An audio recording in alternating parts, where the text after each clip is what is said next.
Good evening, gentlemen, Rocket and Magic. How are we? And I'll Rocket, you first. You well?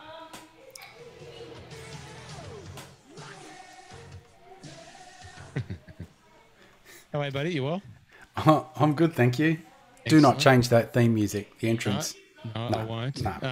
Funnily enough, someone once jokingly suggested that theme tune music might have spawned a nation of golfing air guitarists. Yeah, absolutely. Like, I've been listening to it for nearly, 3 years now, and I'm still like bopping away every time it comes on. It's just catchy. The other thing, and I can't remember, it was a while ago now, and I sort of, it came out of my sphere of notice. Someone pointed out that, I'm not sure if it was another golf podcast. It was someone who was doing some golfing videos on YouTube, an Australian-based golfing instructional, maybe product selling or something. They were selling something. Obviously not a significant note. But they said, they've pinched your theme tune.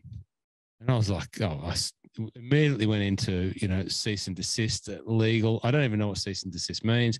I've never written a legal letter in my life, maybe a text message to a staff member or something like that, but anything, serious I've never done. He sent me the link to who it was and where it was. And rightly enough, it was the tune, albeit slightly different. How do we cover this? So of course I went straight to the source of the music. I went to Brett Burger Kingman, the greatest guitarist in Australia, Matt Eliza. You can check out his pedal reviews if you're a guitarist and a golfer. Brett Kingman does great pedal reviews on YouTube, very successful. And he said, "Oh, well, actually, Ross, it's my track.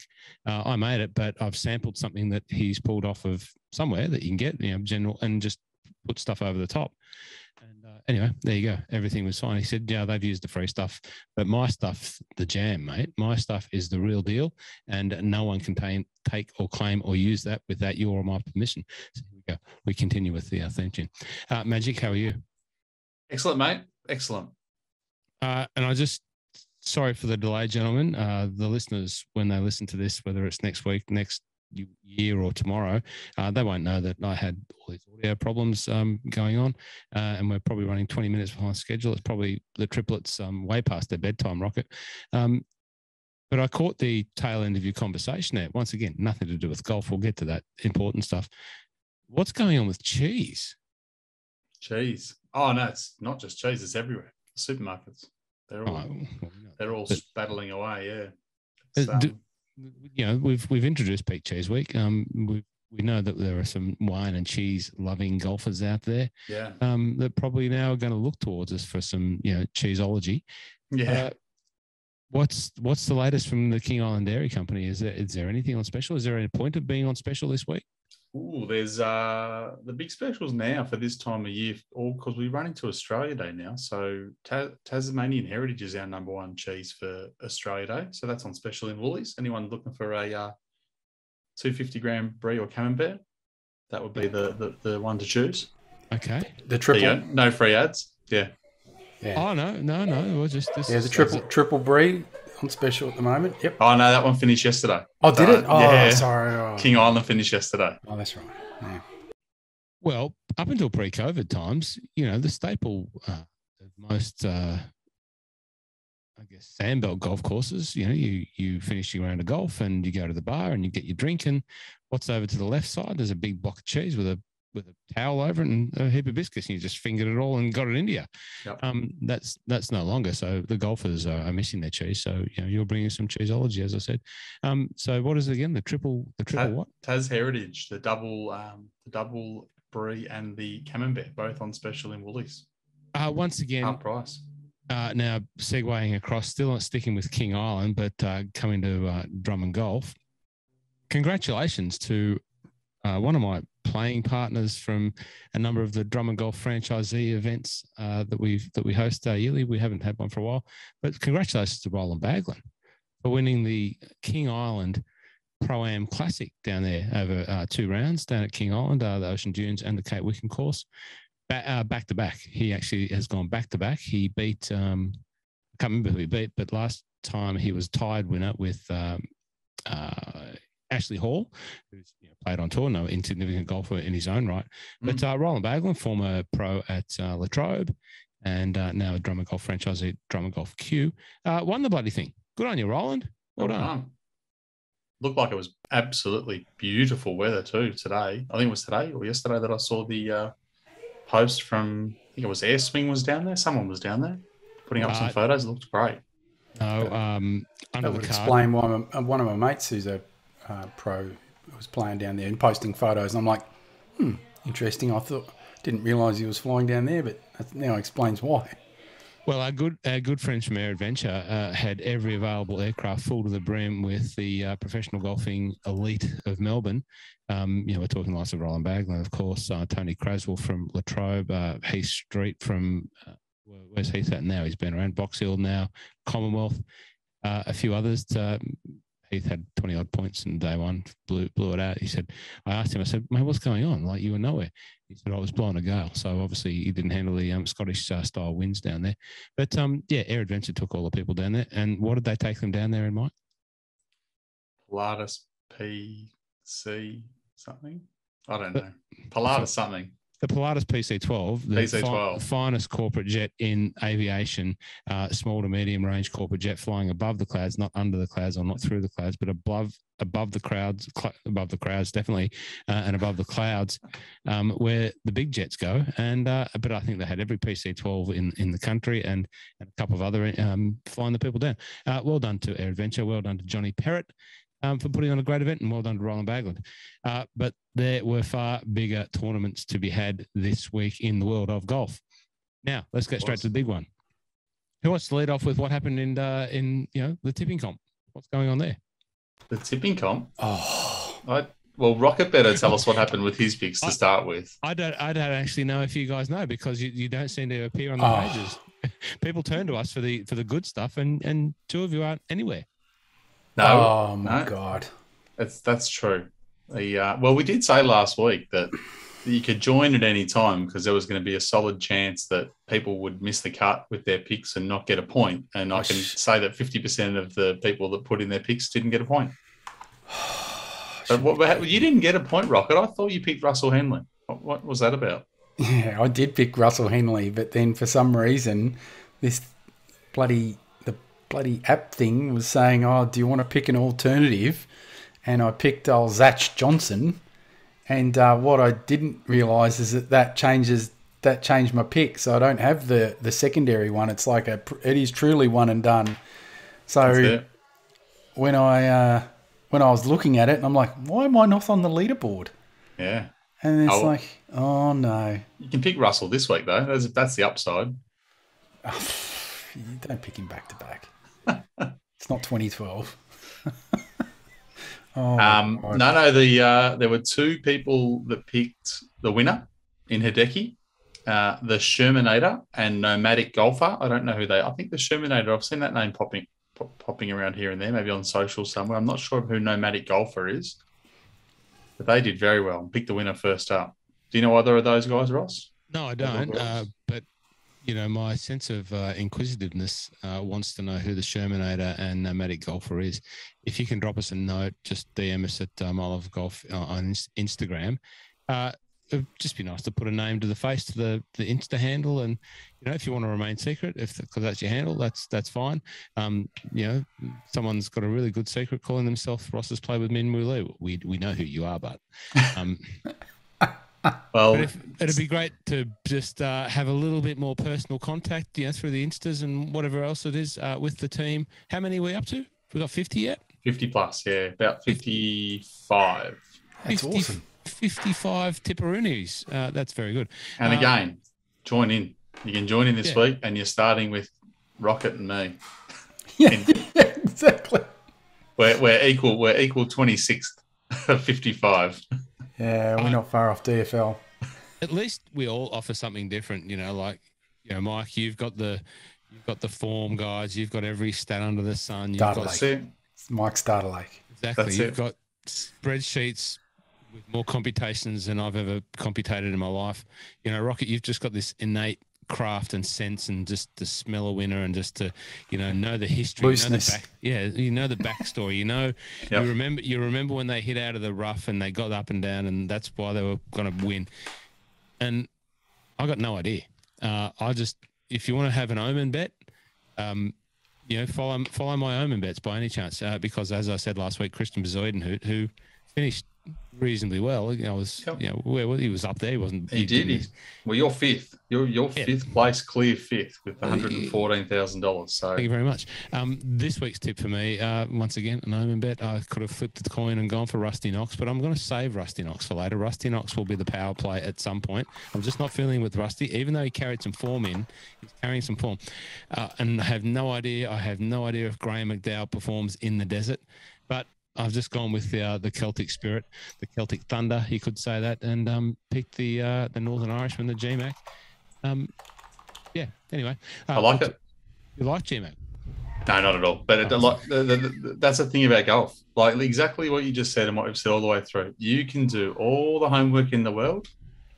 It just gives you a better idea of what you think is going to happen. And the top two people that came up last week, as I said, Cam Smith and Sung Jae Im, and both of them didn't play the weekend, so it doesn't matter. Nope. No, sorry, go on, Mike. I was going to say I've got my pick this week is Taylor Gooch is my pick. So yeah, Taylor Gooch is the man this week. So I do know someone whose name rhymes with Pultz followed my pick because he was running late and. He got 0 points as well, so that was good. A few people picked Taylor Gooch last week. I did. Well, what is it about Taylor Gooch? What makes him so pickable? This week, for me, he lines up the best of all the stats that I looked at this week. So he's always been good at approach. For this week, it's going to be another week where they're playing 3 courses. You're going to need to shoot a very low score. Winning score is going to be 25. No wind. No wind. He's number 1 par 5 performance. He's number 6 in scoring average. He's 10th in strokes gained approach, and his putter's coming around. So that to me sounds like someone who could finish towards the pointy end, and that would be good. But knowing the way I'm going, he might well miss a cut. So we'll see. And Rocket, what about you? While we're talking tips, we may as well just flush them all out for this week's event. Was it the American Express? The American Express. In the desert or in Palm Springs? Yep. Yeah, the Det Classic.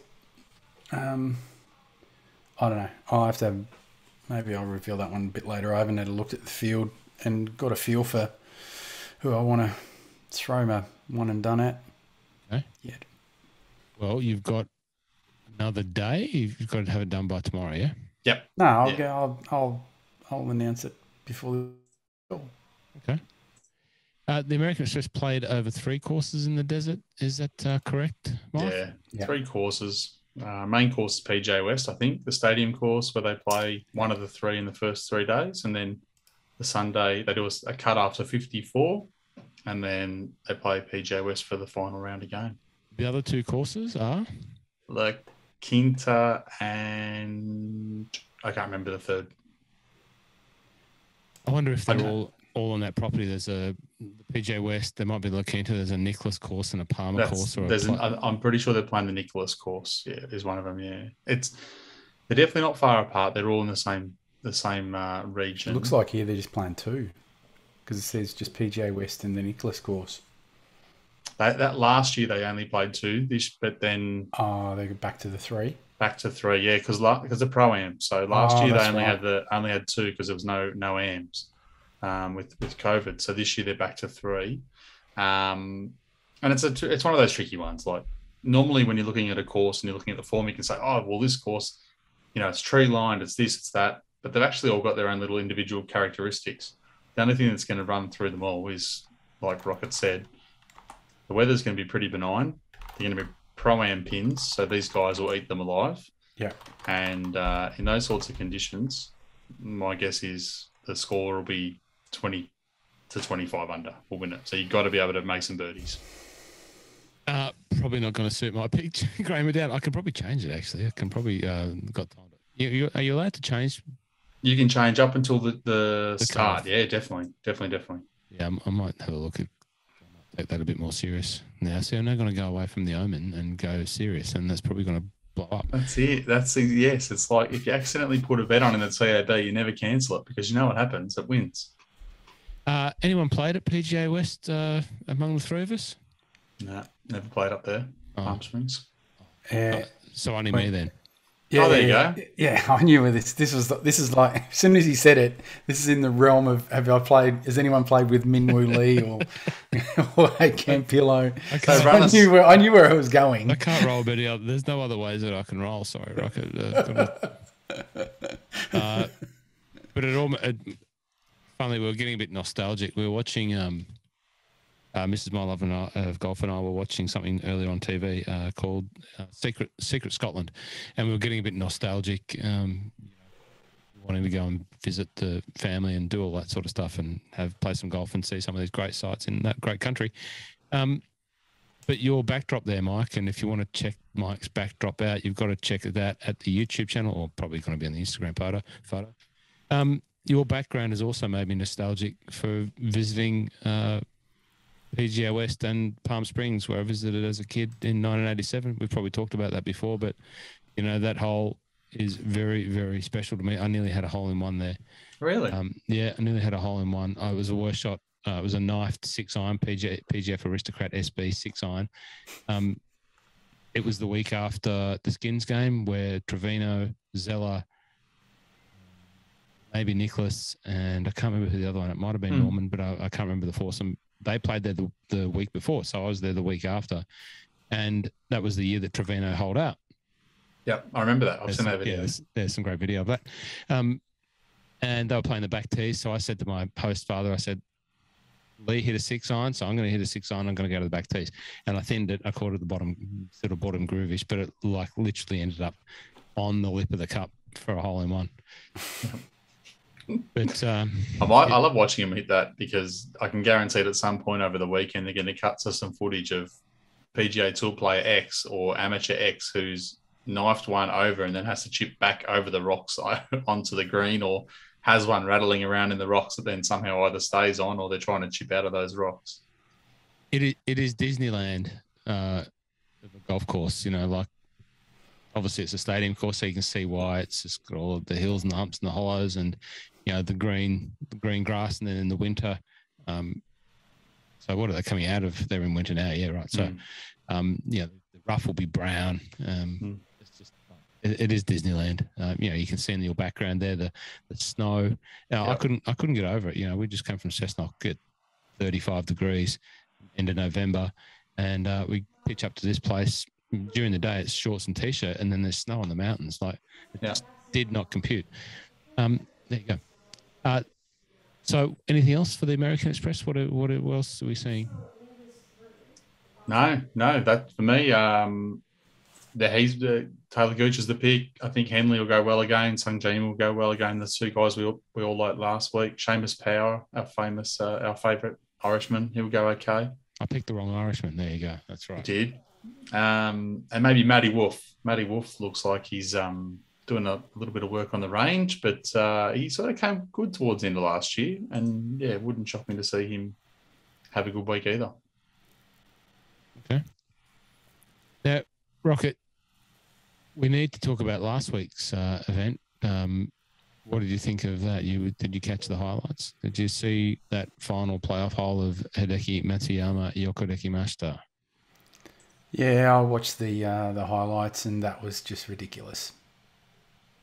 It was. Into the sun. He couldn't even see it. He just flushed it and couldn't even see it.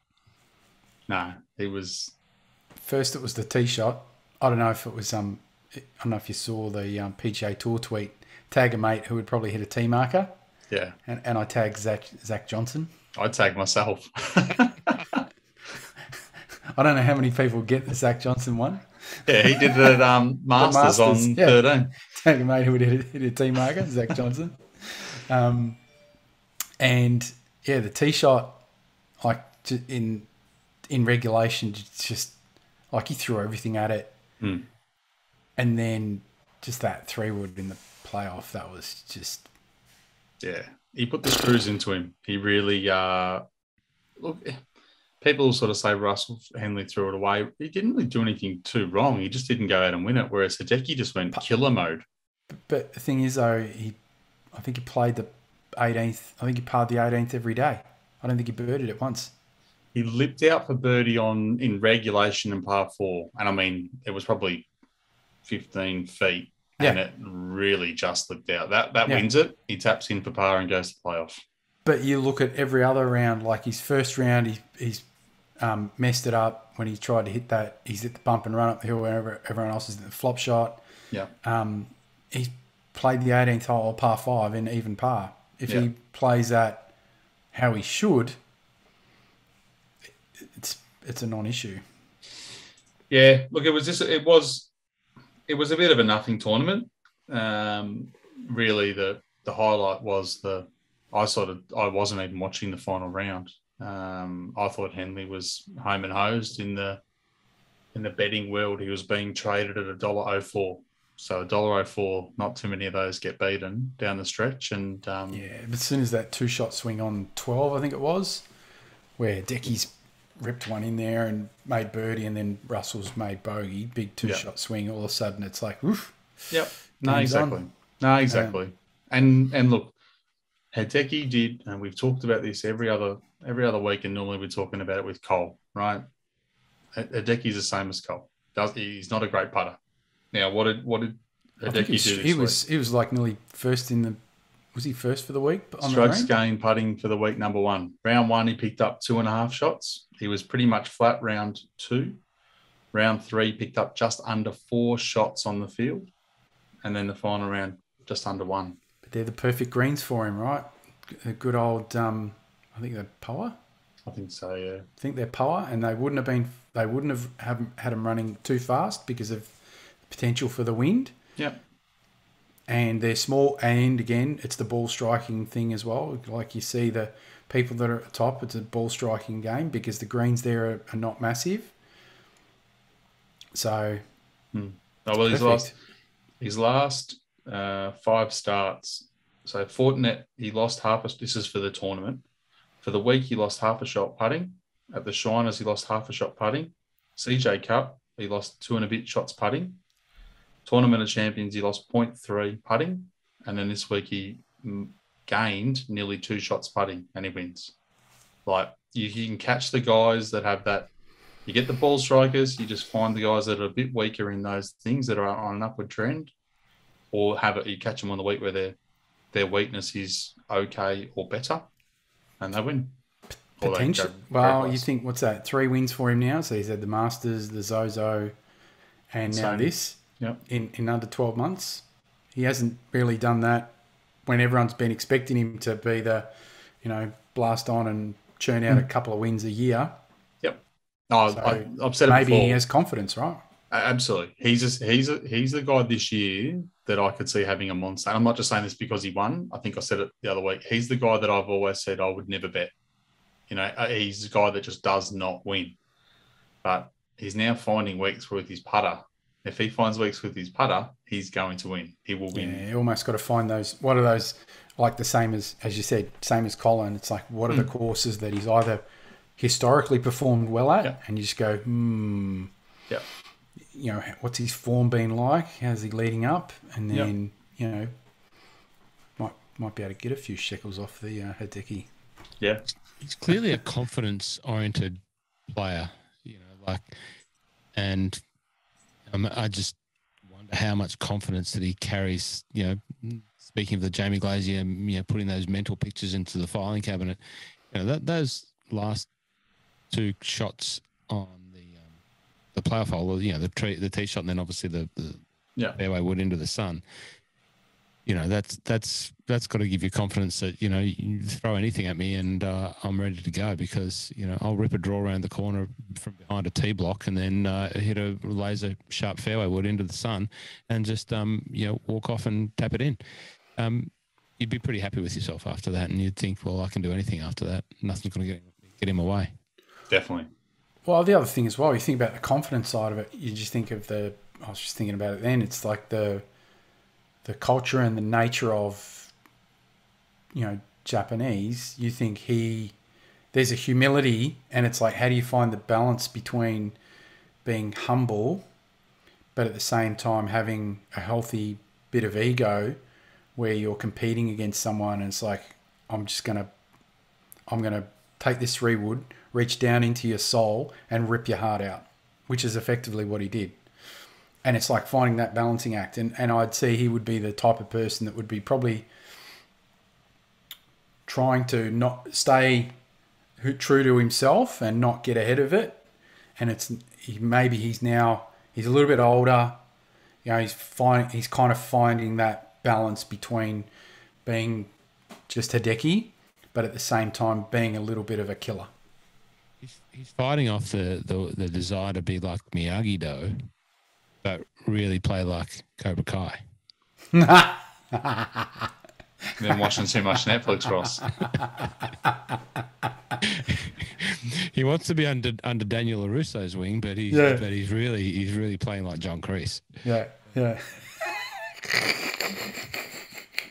Sorry. He needs to find a balance. But yes. Sweep the leg. The leg. He needs to jump into the fish pond at Kobe Steakhouse and grab a few slippery koi fish out. No, well done, Hideki. What else was I going to say? Now, Rocket, you've got, once again, Mike's background is fairly obvious. My red light, as opposed to the blue light, has no significance. I just hit the button and the red light came on. But your background in the, if you want to watch on the YouTube channel, we by the way, we put the desperate plea out for for followers. I know you two guys are following, but you're not following how many followers we've grown week in, week out, because why listen when you can watch? Guess how many followers we got last week out of that desperate plea and call for help? 4. 2. Mike, you're hotter. 1. Hey, do we know who it was? No, you don't. But please listen. Like, throw us a bone. Like something, anything. Like, I know there's 114 of you that listen, and you're probably 114 that subscribed. And to tell them, mate, share something. I've got an idea, Ross. What's that? Can we do a live show that we can stream on YouTube?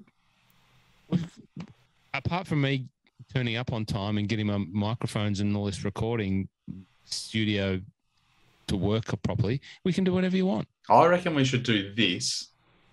We book a time, then we can get people, if they want to watch it, they can watch it. They can sit there and watch it live. Holtz could put it on the big screen in the backyard and putt while our big 3 heads are looking at him, something like that. Yes. So maybe technology-wise, we could set up, when we sort of talked about this, we might have mentioned it before, could we set up at Big Swing Golf Melbourne, have the wonderful backdrop where Rocket and I sort of piloted the world of podcasts in with Golf Central backdrops. Could we do it down there and beam Rocket in from Queensland? Yeah, of course. We got to roll in a screen and have him sitting behind us. Something like that. Is that what you mean? No, we can do that. And then the 114 listeners or YouTube subscribers could come down and play golf and drink beers while we're doing a live podcast. Yeah, we could do that too. And you can bring cheese. I can do that. Okay. And everyone who comes goes in the draw to win a drum and golf voucher. Yeah, we can do that. That all sounds very easy. It almost sounds like we scripted that, but we didn't. No, nothing's. The script is no script. That's it. Rocket. Yeah. We were just talking. Sorry, Rocket just dropped out of the feed, which would be. Can you chat for just like even like another 30 seconds because I got to reset some stuff because it's not doing what it should be doing. Give me 30. Okay, well, as true media professionals, yes, we can pad. Absolutely. So, Mike, we can do that. We could probably set that up and do that down there. We could get the cameras in.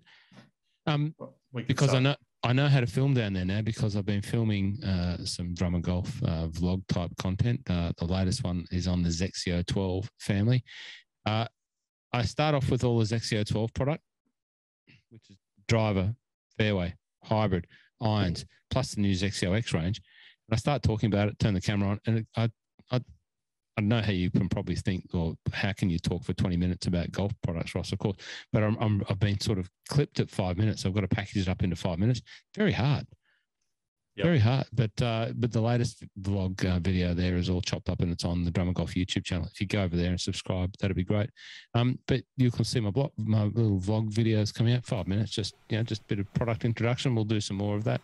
And I've got one coming out maybe tomorrow, the next day, of those bad boys right there. The Odyssey putters? Yeah, the Odyssey putters. So the new Odyssey White Hot OG, although they carry over the White Hot OGs. There's a couple of new models in there, a little number 7 Nano with a Phil Mickelson style flow neck. There is the 2-ball 10, so that stays, but it gets the White Hot insert. What else? This is specifically talking to the Odyssey putter fans out there. There's the new 11. So the White Hot 10 is a mallet with rear weight. The 11, the new one, has forward weight but a mallet, so that's really good. That's cool. But the big one is the 5K Tri-Hot blades. And that's what Mark Leishman will probably be rocking. And anyone who runs an Odyssey putter will probably run the 5K Tri-Hot. 5,000 ZZIs or IZZs, which is a measurement of moment of inertia or stability. 3 metals, they've put tungsten in there. It's fabulous. And then there's the new Toulon range. Sean Toulon. Do you know who Sean Toulon is? No. See, I like the craft of a putter, and everyone sort of gravitates towards Scotty Cameron. And I can see why. I've got one of those over there as well, because Titleist's done a great job of presenting Scotty Cameron as a guru, rightly so, of putting. Makes beautiful putters and people pay a lot of money for them. Well, Sean Toulon is, I would say, as much of a guru as Scotty Cameron. You just don't quite know about him. But when you think about the TaylorMade Spider putter, which you use, of course, with the Wonderstroke, that is a Sean Toulon inspired design. Basically, when he was at TaylorMade, he was making that shape, and that's why you see that shape sort of carry over into the Odyssey family now. They probably didn't want to go to make a putter that might have resembled another brand, but ostensibly it was like, well, I made the design, so we may as well use it. But Sean Toulon obviously makes those beautiful putters, the high end ones, and they're fantastic. They're really nice. So there you go. Anyway, is that sufficient padding, Rocket, of golf content? I am more than enough. Thank you. So where I was going before was that Mike's background's fairly obvious. I've got the red light on. It has no meaning other than I hit the button and the red light came on. And you've got some male model-looking fella. It's Chris Pratt. Chris Pratt, the actor. Okay. Chris Pratt, the actor. Sorry, Chris. No offense. I don't know who you are. And he's got an axe over his shoulder. So he's Bryson's new advisor. Oh, right. Okay. Let us have it. Because Bryson's telling everyone about how he nearly quit the game, which we all know is complete bogus, just rubbish. I got a bit emotional reading that. And he reckons that his friend, Chris Pratt, was to help inspire him back to, falling in love with the game. And the quote is, and I'll have to quote it verbatim, Chris Pratt helped me out at a really difficult time for me. He said, play this fictional character for a while. I know you're not happy. You're in a very difficult spot, but act like you're acting for a little bit. And as time has gone on, that's gone away and I've become myself again. Act like Bryson's the best method actor going around because he stayed in character for a very, very long time. And do you know what? The period, probably the 6 months when he says he was thinking about quitting, I reckon his acting was, I'm going to act like a normal person. And I reckon that's what's happened. And the last 2 interviews he's done, one when they asked him about the Netflix series and how he, I predicted it. He was going to be worried about his YouTube channel and, he didn't want to steal the light from the other players that, just needed a little bit. And then he goes out with this one. It just shows he's just a really good method actor. He's acting like a complete tool bag. So he's not acting, he is. Yeah, exactly. But he stayed in character. Yeah. Like he's actually literally in character. This is like Jim Carrey, Andy Kaufman, Man on the Moon, like full on stay in character for a very long time. So you think about, He's acting. He's pretending to be a physicist. He's pretending to be a scientist. He's pretending to be a smart golfer, and he's none of those things. He's just acting. So from now on, he's not the fraudulent physicist. He's just the method actor. He's just the method man. That's it. Dear. And maybe he didn't want to do the Netflix thing because maybe they weren't. They came to him with a golf proposition, not an acting proposition. I don't know. Maybe. Definitely. He's a good actor, acting like a tool, acting like a dill, all of it. The method actor. That's what he is, the method actor. Yes, well. What a dick. As we talked about the Netflix inspired PGA Tour documentary, Bryson won't be appearing on that because of the reasons he said. He's interested in letting other people have a go, and he's already built a significant media following through his own YouTube channel. No problems with anyone trying to bum up their own media YouTube channel. We've just spent a good 10 minutes trying to get from 114 to 115 followers, so no problems there. Yeah, the whole thing. See, here's the thing: is if he was trying to build up his channel and stuff like that, he would actually do that because this is like free publicity, and it's insanity that he's not doing it. And this show, and I actually think the real reason he's not wanting to do it because he then has zero control on the circus that he gets to put out. So if he acts like a complete tool bag, and they've got the footage, it's going to show him in a bad light. And that's why he's not doing it, because he's going to have no control. Even though he does things that are really dumb that are in his control. He can't help himself. No, well, you continue to call him out. Bryson's got his detractors. Bryson's got his fans. But, I don't think there's too many people in the world that don't think that he does some weird stuff and has some weird behaviours and, He's going to take it up another level, I reckon, this year. It's going to be just another level of just I don't give wackiness. I don't give a tinker's what level he takes it to. Like, it's comedic, if anything, for me. But, as long as he wins, I don't want him to win. I just want carnage and chaos. Yeah. And to hear the stories and the excuses. Yeah. Well, here's the other one. Have a guess who's caddying again at the SONY. Bryson's mate who went back to Bandon. Tim Tucker. Yeah. Apparently, focus on his Bandon stuff and his knees. He's on the bag again of a young kid who's supposed to be electric. So he chucked Bryson, went back home to Bandon just to chill out, and now he's back with a young gun. Yeah. Yeah, so there was a story about why is Tim Tucker caddying and why is he caddying for this no one, and I think it was Bubba Watson's caddy Ted Scott chimed in and said caddies know when someone's got it. Yeah. Right, they know, right? You think about their experience. They know when the sound of the ball, all this sort of stuff, right? So they know if there's someone on tour where it's like, oh my god, you have to get on this kid's bag. Yeah, it's Adam Svensson. I just looked it up, but Bubba's old caddy was caddying for him and handed over to Tim Tucker. Oh, or maybe didn't hand over, but he's taken. So he's probably caddied for him for a couple of times while Bubba might have been just having a break, right? Is that it? No, I think Bubba and him are together, and they're definitely really done. Yeah. When did? Yeah, I didn't know about that. Yeah, I'm pretty sure they're done. I remember they were talking about it on the Subpar podcast this week. Colt Nose was talking about it. Really? Yeah. Oh. That's him and Bubba and Ted no more. And he went to Svensson. Oh, September. Yeah, he went to Svensson, and now he's left Svensson, and Ted's on. Tim Tucker is on board. Timmy Tucker, that's a great name. Well, who's Ted going to pick up a bag with? Don't know. Oh, he might have actually said in that podcast. I can't remember. Interesting. There you go.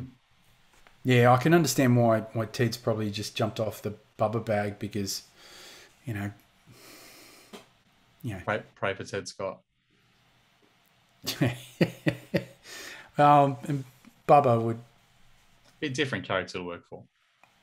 Yeah, like the fact that he was able to work with him for so long is actually a testament to Ted. No, definitely. Okay, what about the Kevin Na? He's getting a lot of praise on the Twitter spheres from his swipe back at who was the young fella that had a crack Grayson Murray. Grayson Murray. Everyone, I've taken my swipes at Grayson Murray because of his Trump, just stupid stuff. He's talented golfer with just I don't know. He's missing a few.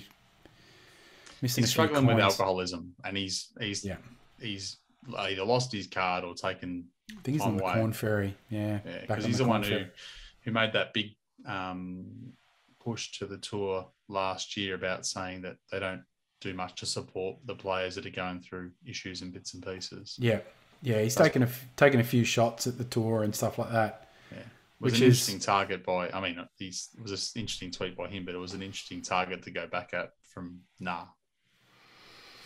Yeah, and Kevin.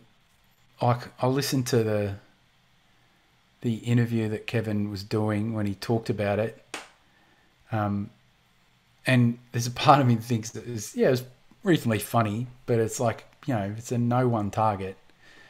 But at the same time, you got to give Grayson kudos because it's actually, again he's calling out. Kevin Na for slow play because everyone saw the first round when I think it was on the 16th or 17th hole where he was putting out last and he took like over 2 minutes and he had Taylor Gooch basically sitting on his bag on the next tee waiting. Yeah, I think it's good when people say what they think.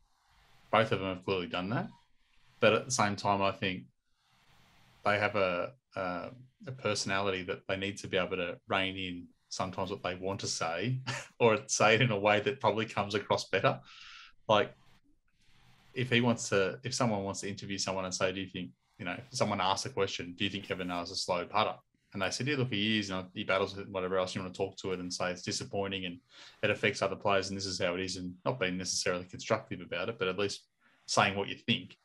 But these two, they were pretty rubbish, like pot shots at each other. Well, they weren't great. They weren't the best comebacks. No, they weren't. And then, even, I'll call it, even though Kevin's saying that Brooks was happy with it. Yeah. Like, there's a part of me that thinks of it as Brooks going, hang on, dude. Maybe he's setting a trap because he hates slow play like the best of them, yet he's being supportive of Kevin. So maybe he's setting him up for a fall. Because, the whole slow play thing is just, it's getting ridiculous. It's literally getting like it. The tour need to do something about it because they make the telecasts probably an hour longer than they should be. And there's players out there that suffer because you've got others that just take their goddamn time and the rules are not enforced. And, PGA Tour, they enforce rules like, they just throw wet blankets at people. Yeah. Well, they both could have behaved probably a little bit more professionally in, as you say, as you pointed out. Maybe it's Kev trying to spice it up for the Netflix because he signed on for the Netflix thing, so he's probably thinking, I better up me game. Better up me tweet game. Now, I guess the field at this week's American Express is okay, but the real field's over in the Middle East. There's a lot of big names, definitely. A lot of big names at the what do we call this is the Abu Dhabi HSBC Championship. Yeah, at Yas Links in Abu Dhabi. I don't know if they've ever played there. The only thing I know, they're playing Paspalum, which is same as Kiowa, same grass as Kiowa, so it's not super common on the PGA Tour. I don't know how common it is over there. Collins there, Rory's there, Vic Hovland is there, Lowry's there, Hatton, Scott, Fleetwood, Wiesberger, Min Woo's on the flight, he's there, Bobby Mack, EVR, Thomas Peters, Pulse. It's a great field. It's a super European Tour field, or what do we call it now? DP World Tour field. Yeah, it'd be interesting to see who's shaking the rust off and who's Oh, going to play. Cole's playing. Hmm. He must be trying to defend the race to Dubai. Well, yeah, that's he's got Man his of the people, player of the people, global Cole, like that's what they call him. got his membership, so he can do what he likes, come and go as he pleases. Now it'd be good. I had a really quick look at it. I think probably lean to Shane Lowry, and Victor Hovland. I think Cole's obviously a superstar and Rory's a superstar, but I'd rather take the next two in odds and go from there. But I'll be certainly watching a bit of it. It kind of hopefully ends up in the right time zone to watch a bit of golf, which will be lovely. Okay, so I'm going to go for a top three. A top three. Yep. Okay. Playing out of the San Domenico golf course, I'm going to run with Francesco Laporta. Francesco Laporta to finish top three. Yeah. I can tell you now, you could write your own odds for that. You're better off just betting him each way, and you get him to a quarter of the odds to finish top six. Sorry, 1/5 the odds to finish top six. So while I look that up, the only reason why I'm going with Francesco Laporta is because Manolo teaches golf or whatever his name is. Came up on my Instagram feed today, and Francesco Laporta reminds me of Manolo. I thought you about to say because there's a door in the background and you like Laporta. He's $126 on the betting shop, which means he's $26 to finish top six.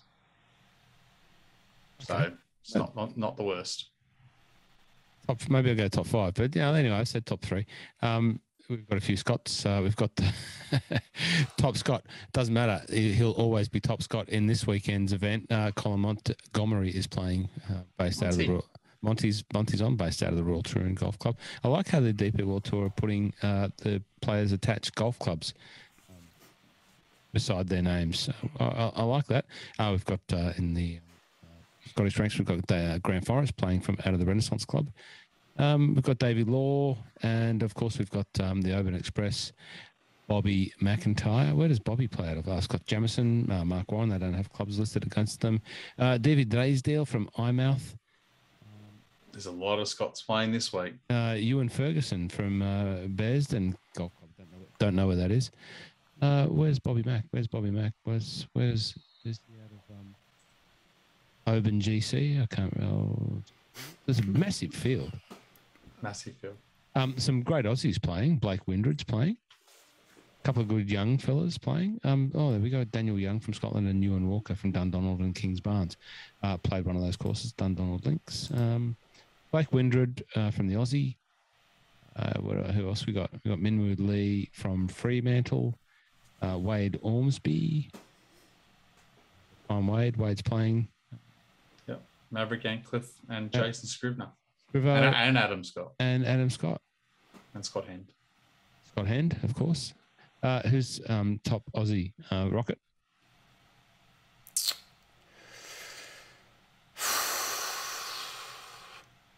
Ormsby. Wade the Wiz? Okay. Mm-hmm. Because? I don't know. Adam Scott's probably come off a break and he hasn't had a shave for a month. No, he's looking wild and woolly. Could be the new look. He's got a new putter in the bag and a new beard. Won't matter what putter he has in the bag. No. Problem is in between the beard. Yep. Okay. Is the lab putter that he's using still a broomy, or is he conventional length? Last time I saw him putting, he had the broomstick. So yeah, although definitely the longer putter. So yeah, still using that.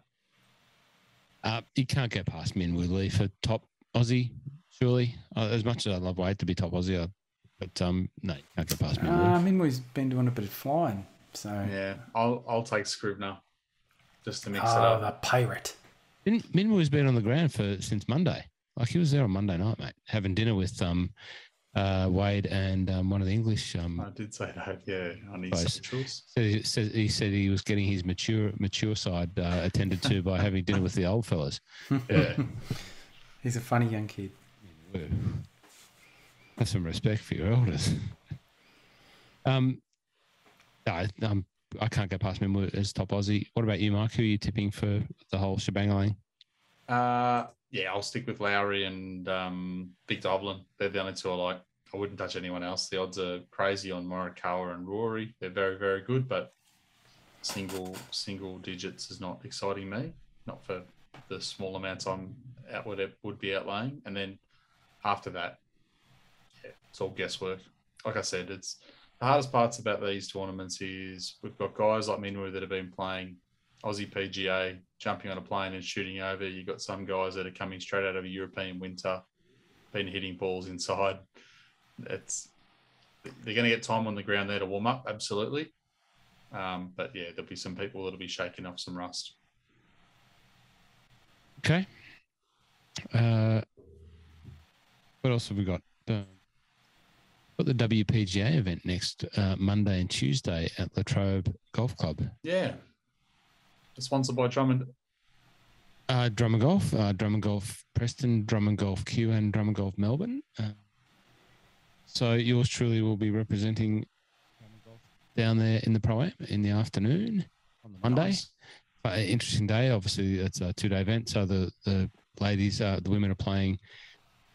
They're playing for score on the Monday. So, we'll be playing alongside them while they're playing for score, which I've never done before while they're playing for score in a Pro-Am. And then they play a second 18 on the Tuesday. I've got a couple of teams down there. If anyone wants a ticket, I've got a couple of tickets. I'm not sure how much the tickets are to buy, so I don't know what sort of value I'll save. But if anyone wants a ticket, I can probably arrange a couple. If you listen to this and want a ticket to come down on the Monday or the Tuesday, Tuesday would be the day to come and watch. Let me know. But looking forward to getting out there with team My Love of Golf on the Monday afternoon in the Pro-Am. Don't know who we're playing with, but yeah, I'm sure I'm sure that they know that they're playing with us, and they're already writing their acceptance speech for a future event in the coming year. Yeah, that's it. They know the rabbit's foot of golf. The whisper is coming. If only that was true. We joke. So that's exciting for me. What else? Aussie PGA. Last week, yeah. Jed Morgan. I think we said we had one round in the books when we caught up last week, and mentioned Jed being a RQ member had been on fire and looked very comfortable and was whooping up the crowd and having a bit of fun. He kept going and won by 11. So, yeah, very, very good week for the young bloke. Fine looking golf swing and just a strong looking fit young man. Just looks like he's been in that Golf Australia program. He's taken it all under his wing and he's put every asset that he's been, given coaching and strength and fitness and conditioning and put it into play because he just looks like a fit young golf machine. Well done. Very well done. Good to see. It was good to see. The only thing I'd add, I think, and Rocket and I were talking about it before we kicked off, I thought that the coverage was a bit lackluster. I just thought there's so many more things they could have done. Come on, don't be nice. No, I'm not.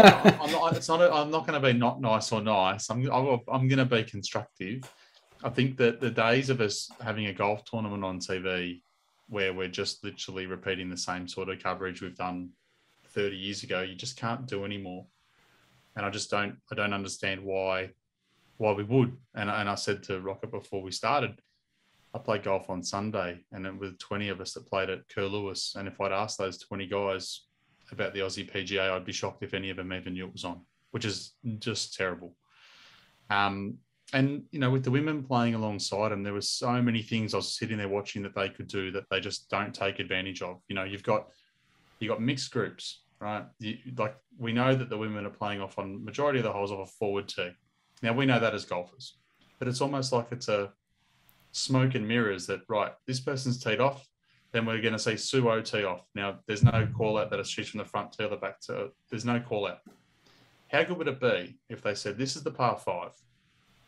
You wouldn't believe it, but Clates is actually there, the bloke who did the redesign. He's going to sit here, pre-record, and tell you, this is the par 5, this is the men's tee box. So this is how the hole is meant to be played. This is where the hazard is. This is where you can and can't go. This is the carry for the men. This is why this bunker here is in play. If anyone's hitting an iron off that tee, this is what they're doing that for. The women are off here. This is because their average cover off the tee for flying the ball is here. And if we do this, this brings that same hazards into play. Otherwise, if we didn't do that, like just talk through a hole. Or this is how the hole has to be played differently because they're coming in with a longer shot. Well, strangely enough, they did a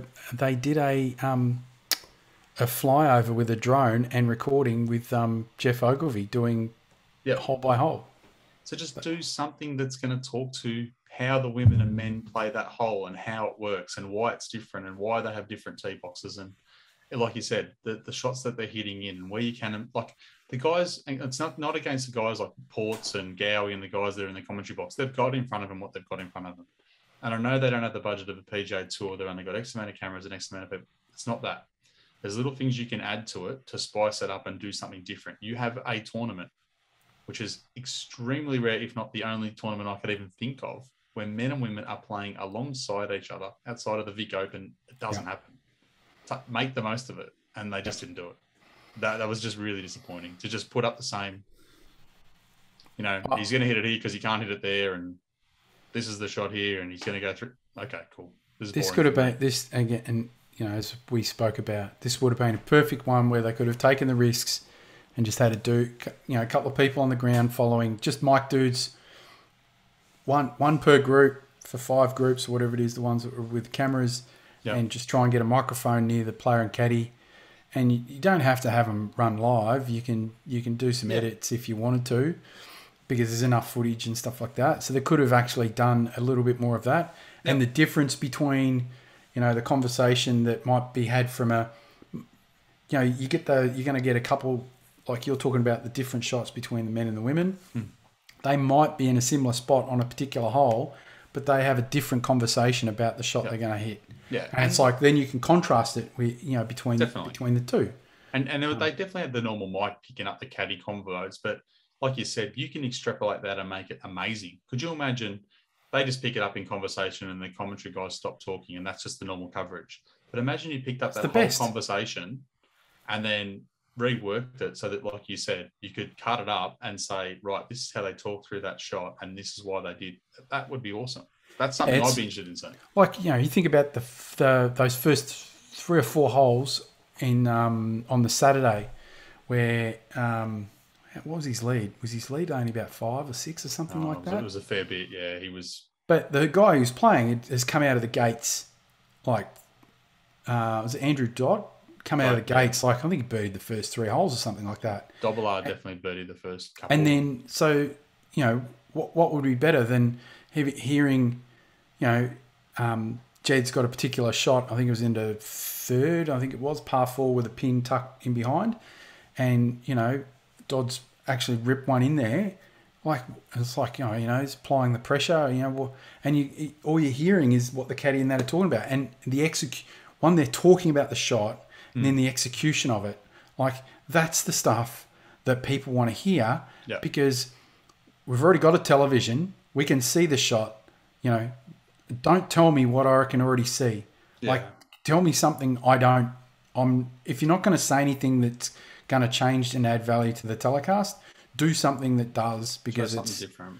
Yeah, it doesn't have to be overhauled. It's just little bits. And like again, I'm not going to rabbit on about this, but you know, on Thursday afternoon, I watched the whole afternoon.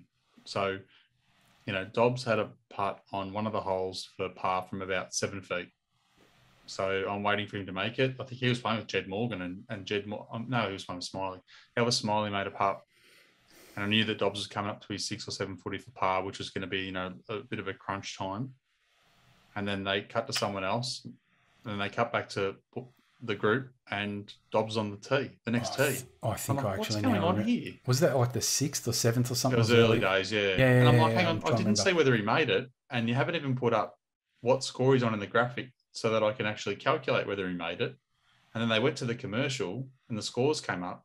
And if he was on the 6th or 7th, the scores on the graphic going to the commercial were on hole 4. I'm like, what? This is not going to cut it. And I love golf, but if I didn't love golf and was watching that, I'd be so confused. Well, the other thing that really drove me nuts is every time they cut from one shot by a player to another one, they had that swipe in graphic all the time. Starburst. Like, just like, stop it. It's not a PowerPoint presentation. And even if someone was doing a PowerPoint presentation like that, I'd go over and smash their laptop because that was just, it was just ridiculous. Yeah. And the thing is that they would just go, yes, it's great that they just continue to show like shot after shot. But the thing is, though, there was no real storytelling with it. Like, you know, the amount of times they were very rarely got to see a tee shot. And then you would see a shot from the fairway, and then you might not get to see that player hit anything else, and then till the next hole, and you're like, well, what did they do? They hit it in this really bad spot. Did they get up and down? I don't know. But then every time they flicked and they went to that swipe in, swipe out, like, you know, as I sent the message to you, it's like, I can't watch this. I literally can't. It was just driving me mental. So I pretty much turned it off for most of the weekend. Yeah. No, look, it was good to see him win. IQ member did really well. The women's won, Suo won, Grace Kim second. The two of those seemed to be going toe-to-toe the whole week. And Sarah Jane Smith was doing some miraculous stuff here and there. I think I saw a hole out for Eagle on Saturday. And but yeah, they were far and away. It seemed to be the clear cut of the women, Suo and Grace Kim. It was great to see them play. It was really good. Even my wife walked through at one point and sat down, and I said, the women and the men are playing this way. She said, that's great. And she saw Grace Kim. She goes, are they girls juniors though? And I'm like, no, she's just really good. She's just being pokey with braces, and she's very, very good at golf. Yeah. She's seriously good. Yeah. This week they moved to the Australian tour, moves to the Queensland PGA and being played at a newly designed course called the Curral. Where is it? Yeah, it's somewhere in Brisbane, I believe. Okay. Not too far away from the Nudgee Golf Club. So it wouldn't be too far from the airport then. Yeah, that sort of site. Not too far from you, Rocket. You should go. No, it's only about 15 minutes. Okay. So yeah, last time that tournament was played was 2020. The winner was Michael Sim. There's a name, Michael Sim. Scottish-born Australian, of course. Everyone who knows a good Scottish-born Australian knows that Michael Sim is one of those. And so good luck to you, Michael Sim. He played all right. Played well. He's in my picks. He's in my picks this week for the PGA, the Queensland PGA. I picked Michael Sim. I had to go back to my mate Dobbs. And Aaron Pike playing some good golf. Good player. Very good player. They're my three this week up there. They all played pole last week. Well, the Heart will have some, have a couple of whatever they are on Michael Sim, but the other half of the Heart will go with Cam John. Cam John. Yeah. Cam John sitting around $34 to win. Great young Cameron man. Johns. Cameron John, Peninsula Kingswood member, ex-Commonwealth member. He probably still is a Commonwealth member, I don't know. But definitely plays out of Peninsula Kingswood. Great young fellow, great young ball striker. Had some great results a couple of years ago. Didn't play so well, sort of considered where he was going with his golf. Almost went down the track of doing a PGA traineeship and then realised, no, I'm meant to be a tournament professional golfer. And dropped about 10 kilos, got in the gym, got strong, and just looks like he's playing pretty well. Did pretty well at the PGA. So Cam John, I'd love to see him do something very, very good. He's won at Gullen on the links of Gullen before as a Scottish stroke play. So love Cam John to do something really good for himself and for PK. There you go. That's my tips. Like it. All right, gents. Once again, another hour and 5 minutes of total power. Thanks for listening. Thanks for putting up with my audio difficulties at the start. Mike, thanks for your Cheese Week updates. I think the fans will love the cheese market because we are all cheese eaters here at the podcast. So there you go. Rocket, good luck. Still set. You built the flat packs? I've done most of them. I think there might be a couple more arriving. There's not too many more left. So we're getting there, and then hopefully I'll get my bloody internet fixed next week. It's driving me a little bit mental. Oh, just to clarify, my dad called me today. He was perplexed at my, his grown man of a son admitting to tanning his legs with spray on tan. But he's becoming less surprised. But I left the part out where I said, he said, "Did you go and buy that? Why did you go and buy that?" I said, no. I left that part out. I missed it. The fact that it was actually left over from a Bucks party. No, you did say that. Yeah, I did say that. Okay, yeah. Big swinger. And some bloke with not many clothes on, had to be tanned in this can. Got left behind, so I took it. There you go. Anyway, thanks, Dad, for listening. I appreciate your support. Appreciate you watching my videos and telling me what I'm doing right, wrong, or otherwise. And everyone else, appreciate for listening. Like, share, subscribe, do all the fun stuff, and help us keep this podcast on the straight and narrow. Thanks for listening, and we'll see you next week.